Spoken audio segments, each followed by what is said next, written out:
නව ඩොමෙක්ස් වැල්ලම් සහ විසබීජ අවම කර දින 3ක් දක්වා ටොයිලට් එක ෆ්‍රෙෂ්ව තමයි. ඩොමෙක්ස්.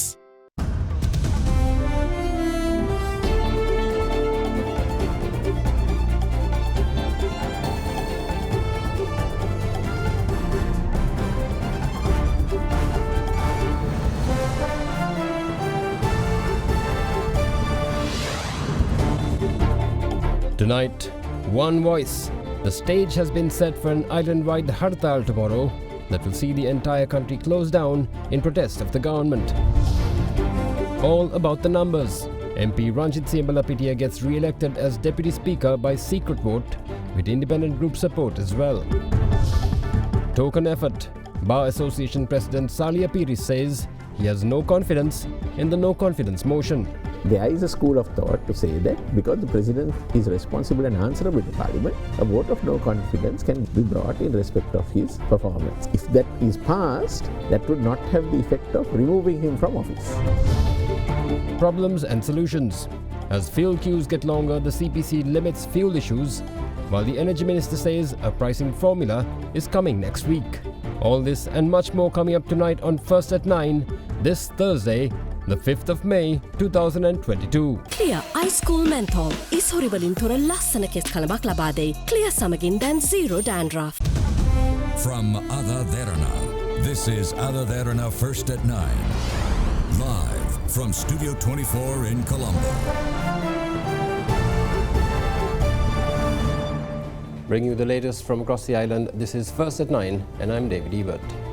Now, with the end of Kegaul District MP Ranjit Siambalapitiya's tenure as Deputy Speaker on the 30th of April, the MP was once again nominated by the government to face off against Samagi Jana Balawegya nominee MP Imtiaz Bakir Manka today in a secret ballot. In the end, MP Siambalapitiya, who garnered 148 votes, was re-elected as Deputy Speaker, beating out his opponent who received 65 votes. Former Deputy Speaker of Parliament Ranjit Siambalapitiya was re-elected as the Deputy Speaker of Parliament today. Siambalapitiya, who previously held the position, tendered his resignation on the 5th of April. The parliamentarian had reportedly decided to resign after the Sri Lanka Freedom Party informed the President that 14 of its members will no longer be part of the Sri Lanka Podujana Peramuna and instead sit independently in Parliament. However, 2 days later, the President announced that he had refused to accept the MP's resignation. According to the President's media division, the President had stated that he refused to accept the letter of resignation to ensure parliamentary processes are safely carried forward. As such, after a discussion was held with the SLFP members at the Presidential Secretariat, Siambalapitiya agreed to continue to serve as the Deputy Speaker with the consent of the SLFP.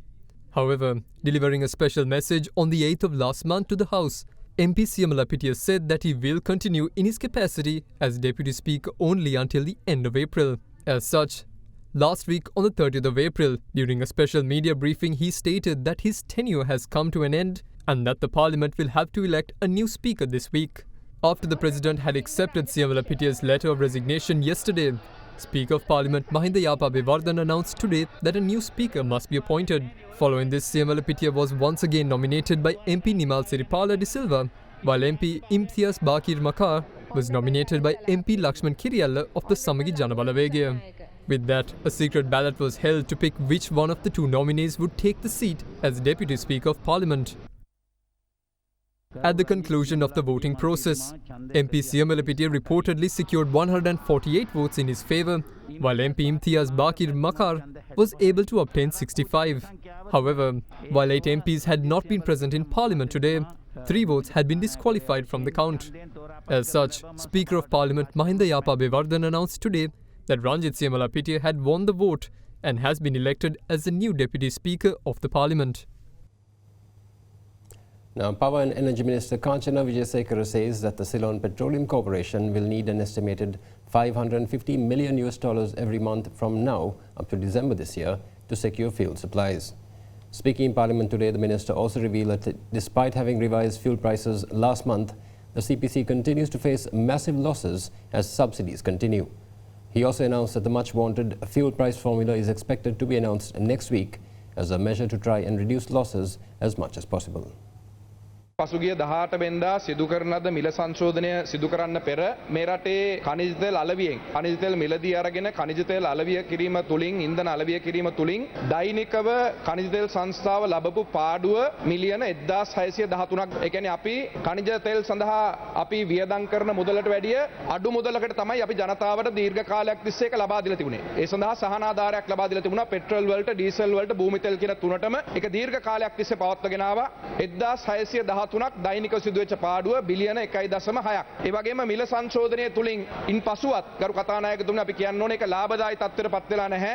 සෑම ලීටරයකින් තවමත් ජනතාවට සහන ආධාරයක් ලබා දෙමින් තමයි මේ ආණ්ඩුව කටයුතු කරන්නේ. විශේෂයෙන්ම ගත්තම භූමි තෙල් රුපියල් 84ට පවත්වාගෙන යන්නේ. භූමි තෙල් සඳහා යන වියදම රුපියල් 313ක් ලීටරයක් වෙනුවෙන්. නමුත් මේ රටේ ඉන්න දීවර සහ අඩු ආදායම්ලාභී තීරුවල ජනතාවට ඒ සහන ආධාරය ලබා දිය යුතු නිසා මේ රජය තවමත් රුපියල් 87ක මුදලකට ඒ භූමි තෙල් ප්‍රමාණය ලබා දෙනවා. ඒ වගේම ඩීසල් වලටත් තවමත් අපිට අලාභයි, පෙට්‍රල් වලටත් අපි අලාභයි. රුපියල් 330ක රුපියලේ යගේ තියෙන අවස්ථාවේ තමයි අපි මිල සංශෝධනය කරේ. අද ඒක මේ වන විට 360 දක්වා වර්ධනය වෙලා තියෙනවා. ඒ වගේම බොරතෙල් බැරල් එක මිලත් තවමත් පහළ වැටලා නැහැ ලෝක වෙළඳපොළ තුල. ඒ නිසා මේ සංශෝධනය තුලත් තවමත් අපි ආයතනයක් හැටියට, රජයක් හැටියට පාඩු ලැබමින් තමයි ඉන්ධන ආනයනය කිරීමේ කටයුත්ත අපි සිදු කරන්නේ. මේකට පඩි නඩි ඇතුළත් වෙන්නේ නැහැ ගරු කතානායකතුමනි. සමහරු මතයක් තියෙනවා අපි මුදල් දීලා නම් ඉන්ධන ගන්නේ කොහොමද මේ ඛනිජ තෙල් සංස්ථා පාඩු ලබන්නේ කියලා. අපි මිලදී ගන්න මුදලට වැඩිය හුඟක් අඩු මුදලකට තමයි ජනතාවට දීර්ඝ කාලයක් තිස්සේ මේ ඛනිජ තෙල් සංස්ථාවෙන් ඉන්ධන ලබා දීමේ කටයුත්ත කරලා තියෙන්නේ. අපේ ආණ්ඩුව පමණක් නෙවෙයි දීර්ඝ කාලයක් තිස්සේ හැම ආණ්ඩුවක්ම. ඒ නිසා මේක යථා තත්ත්වයට පත් කිරීම සඳහා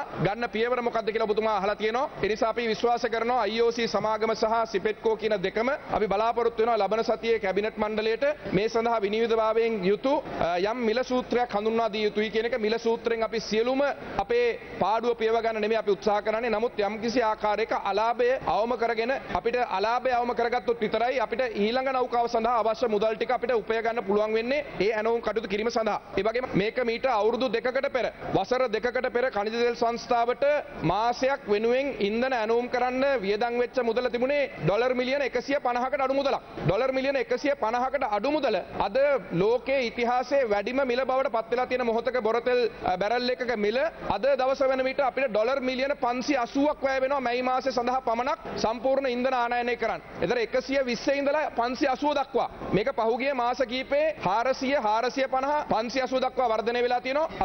අපි උපකල්පනය කරනවා දෙසැම්බර් මාසේ දක්වාම මේ තියෙන මිල ගණන් වලට පවත්වාගෙන ගියොත් අවම වශයෙන් අපේ ඛනිජ තෙල් සංස්ථාවට මහා භාණ්ඩාගාරය හරහා මුදල් අමාත්‍යාංශය හරහා අවම වශයෙන් ඩොලර් මිලියන 550ක පමණ මුදලක් අවශ්‍ය වෙනවා කියලා මේ සැපයුම් ජාලය පවත්වාගෙන යන්න.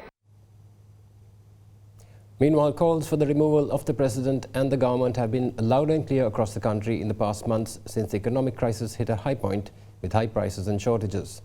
However, the response so far has been in the manner of no confidence motions being presented by the opposition to the speaker, targeting both the incumbent government and the president as well. However, legal experts have opined that the presidential no confidence motion may not have the teeth people expect it to have in terms of being able to remove the president from his post, and that it might have to be an impeachment instead. Speaking to Indivari Amwatta on our current affairs program at Hyde Park on AdaDerana 24 today, President of the Bar Association of Sri Lanka, Salia Piri, says, although this may ring true, even an impeachment may be a difficult path towards removing a president. The question of how the president can be removed from office for his part in the mishandling of the economic crisis in the country has no definite answer. With the opposition planning to table 2 no-confidence motions in Parliament soon, one specifically targeting the executive, the opinions of some legal experts are that this may fizzle out with no effect at all. Now, the opposition proposed a no-confidence motion labelled as a damp squib, in that it will end up being a mere symbolic expression of displeasure, and that it has no real means to remove the president according to the constitution, and that impeachment remains the only means to remove the president. If you may explain why a no-confidence wouldn't work, and why are we still pushing for a no-confidence motion? The way of removing the president from office is under Article 38 of the Constitution. Now, there are specific provisions by which the President can be impeached or removed from office. Right. The way the presidency falls vacant is set out also in that same article. So there are various ways which a vacancy can arise, but here the relevant provisions would be by resignation or by impeachment. Of course, if a president anytime resigns, that's a way forward. But if a president does not resign, he has to be impeached if he is to be removed from office. Right. Now, those who are proposing a vote of no confidence on the president take the position that in terms of Article 42 of the Constitution, the president is responsible and answerable to Parliament.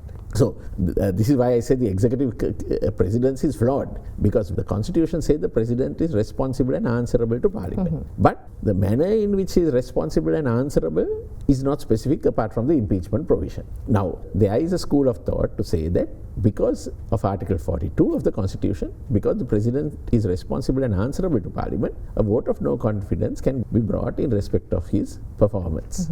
Now, if that is passed, that would not have the effect of removing him from office. Hence, the other question now is if impeachment is the only option for removing the president, does his performance through the crisis constitute sufficient grounds? The BASL president says that although mismanagement could possibly come under abuse of power, it may still be virtually impossible to push through. The Constitution does not specify the mismanagement of the economy it's per se as a ground to remove the president from office. These are the grounds on which a president can be removed from office. It says any member of parliament can, by writing address to the speaker, give notice of a resolution alleging that the president is permanently incapable of discharging the functions of his office by reason of mental or physical infirmity. Apart from that, that he is found guilty of intentional violation of the Constitution, of treason, of bribery, of misconduct or corruption involving the abuse of powers of his office. Any offence under any law involving moral turpitude. So mismanagement of the economy is not per se a ground, but it could well come within either intentional violation of the Constitution or misconduct involving the abuse of powers of his office. It could come within, perhaps be argued that those could come within this section. But as I told you, the process is so complicated that it is virtually impossible to impeach the president.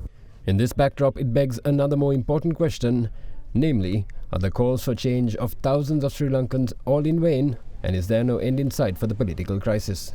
Peiris also warns that right now there exists a more serious threat to stability, that is from the public's lack of confidence in the country's institutions and leadership structure, that politicians need to take cognizance of sooner rather than later. So does that mean we will not see a solution to the current crisis, the political crisis, at least in the near future? As the Bar Association sees it, we see there is economic and political crisis, and we have suggested there must be a way out, because we must understand that the crisis is not necessarily reflected in Parliament. So the government might have a parliamentary majority. The government might be able to technically to pass legislation.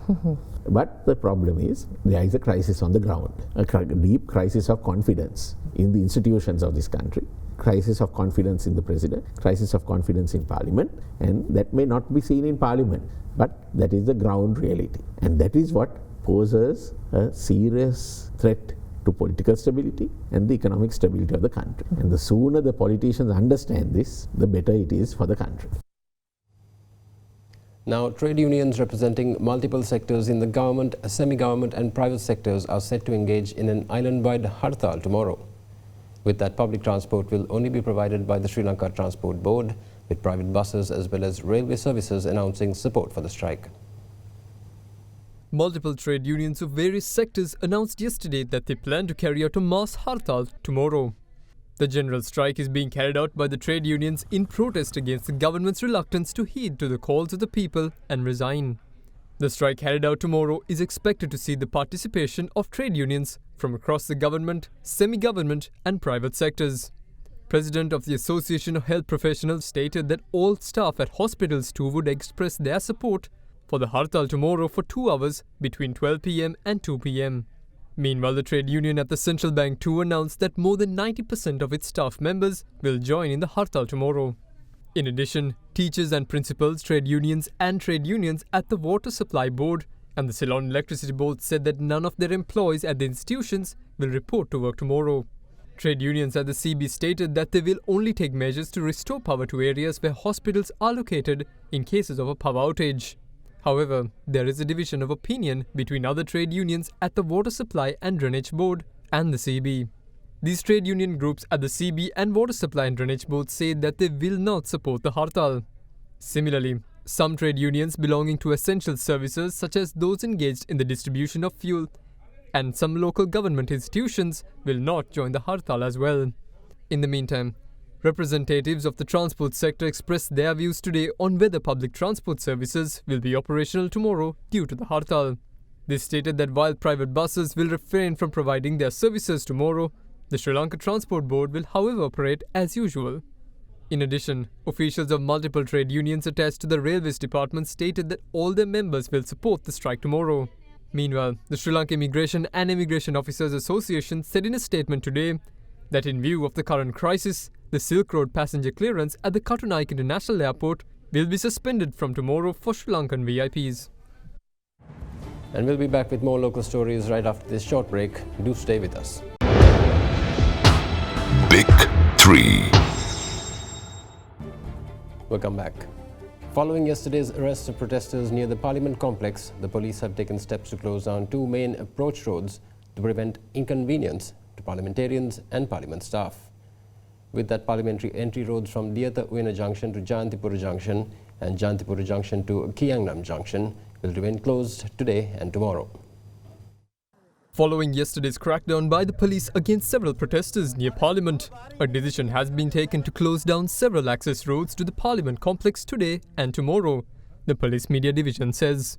The Police Department says that the decision was taken after taking into account the inconvenience caused by the protest staged in the area to parliamentarians and parliamentary staff attending the proceedings. Thereby, the parliamentary entry roads from Diyatha Uyana Junction to Jayanpathipura Junction and Jayanpathipura Junction to Kiangnam Junction will remain closed off for the 2 days. Further, by-roads leading to Parliament Road will also be closed off during this period. Meanwhile, with no alternative routes available, the residents of the area will be allowed to use the roads only after verifying their identities, the police say. Restraint from both protesters and the authorities during protests in the coming days and for the right to peaceful protest to be upheld. Meanwhile, the US Embassy has also warned its staff to stay away from protest areas as they could quickly turn violent. The ambassador of the United States in Sri Lanka, Julie Chung, has called for restraint on all sides as anti-government protests continue to take place across the island nation. Taking to official Twitter handle, Chung reiterated the support of the United States towards the rights of peaceful protests. In her tweet, the envoy stated that freedom to engage in peaceful protest without fear of arrest is fundamental to democracy. Her remarks came after 13 protesters who were engaged in a demonstration near the parliament were arrested by the police yesterday. The arrestees were later released on bail after being produced at the Kaduwela Magistrates Court. Meanwhile, the US Embassy has also issued a demonstration alert yesterday, advising US government personnel in the island to avoid areas used for rallies or demonstrations and to exercise caution if they are in the vicinity of large gatherings or protests. In its advisory, the embassy stated that the Fort Magistrates Court has issued an order for the removal of all structures, vehicles and belongings of protesters near the temple trees in Colombo 3. Even demonstrations intended to be peaceful can turn confrontational and possibly escalate into violence, it noted. Meanwhile, the Ceylon Petroleum Corporation has decided to limit fuel issuing for vehicles again from today. The limits will only affect motorcycles, three-wheelers, cars, vans and SUVs, while buses and commercial vehicles will be exempt. The Ceylon Petroleum Corporation has limited the dispensing of fuel for vehicles at filling stations with effect from today. With that, filling stations are permitted to pump only fuel worth 2,000 rupees for motorcycles at a single time. For three-wheelers, the limit has been set at rupees 3,000 worth of fuel. Meanwhile, the maximum amount of fuel allowed to be dispensed to cars, vans and SUVs is rupees 8,000. However, the restrictions are not applied to buses, lorries and other vehicles used for commercial purposes, according to the CPC chairman. The CPC previously put restrictions on dispensing fuel volumes in mid-April in an attempt to prevent a shortage of fuel and to curb fuel-related irregularities. Revealing through a Twitter post yesterday, the High Commission of India in Colombo revealed that a ship carrying 40,000 metric tons of petrol had reached the Colombo port. This brings the total Indian fuel supplies through an Indian credit line to approximately 440,000 metric tons. In the meantime, Power and Energy Minister Kanchana Wijesekara says that priority has been given to diesel supplies for electricity generation due to the breakdown reported at the plant and the Norachole power plant. In a Twitter message, the minister revealed that 90-octane petrol and 95-octane petrol are being rapidly issued to the market. Furthermore, the minister says that 95-octane and auto diesel are being distributed in limited quantities, while vessels carrying crude oil and 95-octane petrol are yet to be unloaded at the port. Nevertheless, due to the prevailing scarcity of fuel, long fuel queues were observed throughout the country today as well. Moreover, due to unavailability of sufficient stock, some petrol stations were seen closed for the day. Meanwhile, a tense situation was reported last night in Horona after a filling station had not released fuel to consumers despite having sufficient stocks. As a result, irate customers protested by blocking the Panadura-Horona main road. The situation was later resolved by the police that had taken action to distribute the fuel to the protesters after inspecting the storage tanks. Meanwhile, on the LP gas front, a limited amount of domestic gas cylinders were issued to the Keravalapitiya gas terminal. Customers were observed in many areas lining up to purchase their requirements. In the meantime, 2 fundamental rights petitions filed by the Bar Association of Sri Lanka filed at the Supreme Court to urge the government to prepare a long and short-term program to provide uninterrupted essential commodities such as gas, fuel, medicines and electricity were taken up today. The petitions were examined today by a 3-member bench consisting of Justices Preeti Padman Suresana, Janakti Silva and Mahinda Samyavardhana. During the hearing, the Bar Association informed the bench that the government needs to explain itself as to why funds from the Indian credit line was used to import steel. President's counsel Udita Egalahava, who appeared on behalf of the Bar Association, told court that 30% of the funds allocated through the Indian credit line has been used to import steel and that the Minister of Finance has also acknowledged it.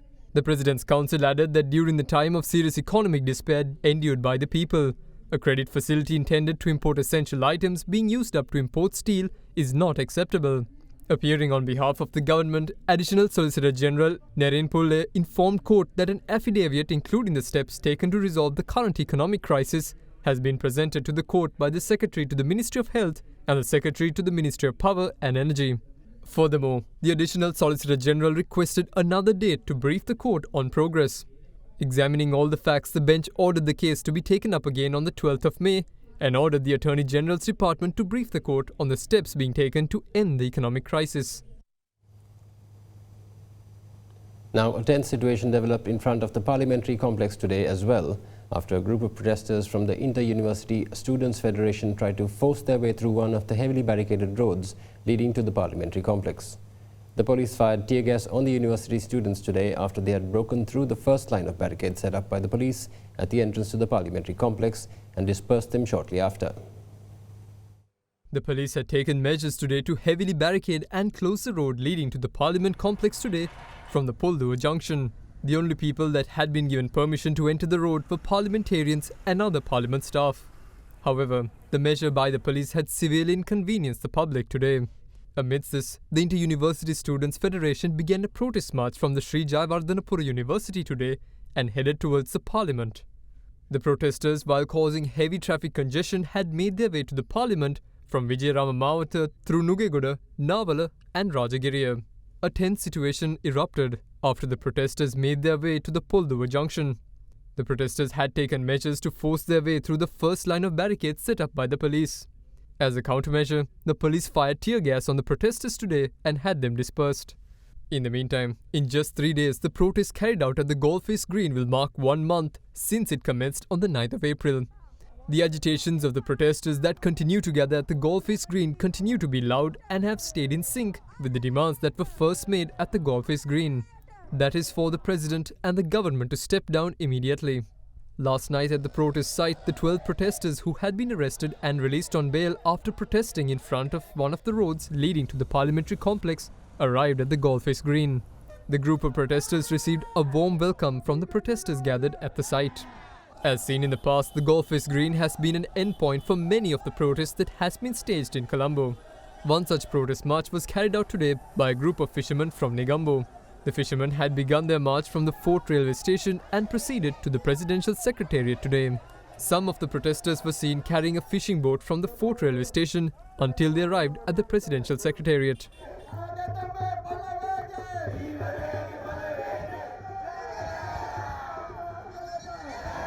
In the meantime, the protest worked off in front of the temple trees continued for the 11th consecutive day. A notable observation today was the removal of the tents that had been set up on the pavement. The protesters had taken measures to relocate the tents to the road opposite the temple trees, following the court order that required the removal of the police barricades and other obstacles that had been set up on the pavement.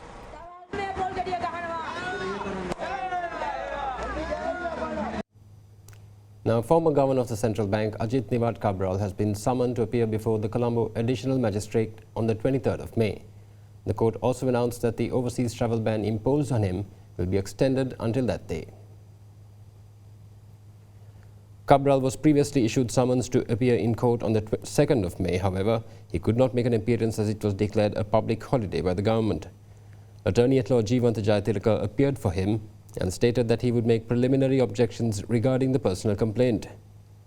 The order was issued by Colombo Additional Magistrate Harshana Kakunavela after a personal complaint filed by his former Southern Province Governor Rajit Kirti Tennakoon was taken up today. The complaint has been lodged against Cabral over allegations made regarding his decisions during his tenure as the Governor of the Central Bank of Sri Lanka.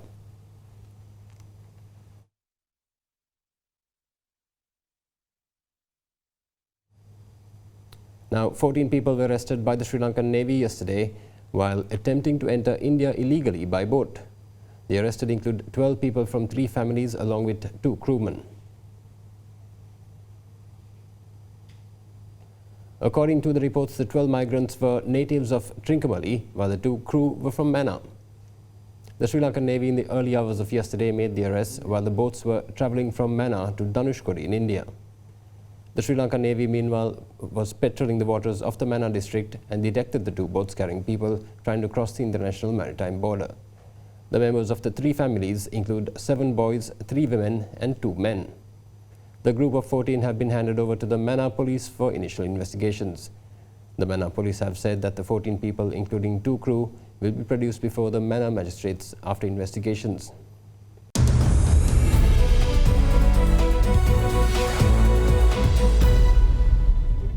Welcome back. Now, the Colombo Bourse ended in negative territory today as the index ended 30.49 points lower to end at 7,567.55 points. The S&P SL20 index of more liquid stocks ended in the red as well by 31.48 points to end at 2,479.51. Overall market turnover slumped to its lowest today since March 31st last year. The day's turnover was 824 million rupees, less than a quarter of this year's average daily turnover of 4.4 billion rupees. In the meantime, overall share volumes was traded in the market today for 74 million shares.